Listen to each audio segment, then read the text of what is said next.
So yeah, which one of you has ever heard of the word legacy? Yes. See, a few months ago, maybe 3 months ago, someone approached me and said, have you ever thought about it? What's your legacy? And told that, you know, this is something she was going and having in her mind, and what would be my legacy? And that threw me off the course. I was like, my legacy? What would be my legacy? Because I never thought about me and legacy in one sentence together. For me, legacy was these big people. So presidents, kings and queens and big companies that make legacies, not individual people. So I was like, how would that fit my picture? And then I looked up, and actually legacy is just related to a person. It doesn't say anything about what kind of person. It doesn't say you have to be big, you have to be important. It says a person. So it could be you, it could be me. But that question came with a package, so it was not just that question. It was a question related to if I wanted to be a part of a book that told legacies. So it was a two-part question. Did I want to write a book where I would write something about a legacy? And I said yes. I didn't even think about it. It was just coming out, yes. And then came the thoughts. Then came that perfectionist mind that was like throwing darts at me and saying, what? You're not an author? What's your legacy? What's your story? That's for important people. Who are you to think that you're an author, like a published author? You don't even write. And all that came within a split second of me saying yes. And I knew that mind. I knew this mind because I've been developing myself into this perfectionist person for decades. And yes, I'm old enough to say it. Decades. I've perfected perfectionism throughout so many years of always having that internal dialogue within me. It's not so much for me about the other people, others' opinions or feedback or criticism that came to me. It was the internal talk. It was the words that I was telling myself, that I didn't tell anyone else. And these words, they developed over time into such big things that I could hardly even say whether they were coming from the inside or if they were coming from the outside. Until it brought me down to a valley where I was only listening to these words that were from the inside. And they were such mean words. They were mean words, and words you would never ever tell anyone aloud. You would not even write them down because they're mean. And I did that, and I shut down, and I shut the whole outside world out. And I blamed the outside world in that situation for everything and anything that I was doing. Even though everything was within me. All those words I was producing myself. But I didn't see that. Until I came to a point where something opened up. I was listening to a program, and all of a sudden the word responsibility opened up for me.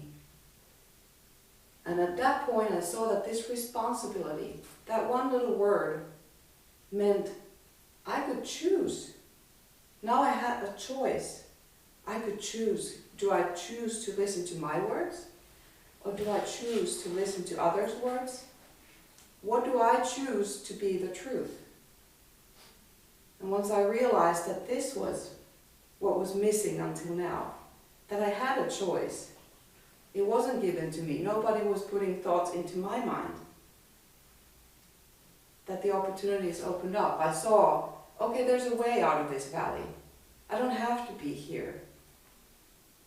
I get to every second, I get to choose if I'm listening to this person, if I'm listening to my words, and I get to question my words. They're not necessarily the truth either. And that opened up a whole path. And now coming back to this story about the legacy and the book. As soon as I realized that these daggers of doubt were coming at me from that perfectionist mind again, I also realized that I had said yes before those daggers. Before anything came to me, I said yes, because that came from within me. That was my being, me, my I, who said yes. And I didn't doubt my yes. It felt good. It felt right. And that's when it dawned on me. Now I know I had a breakthrough.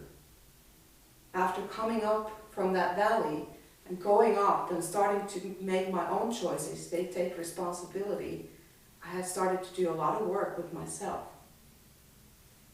So I had started to work on my own mind, work on different scenarios, and in that moment when I said yes, I realized that was the breakthrough.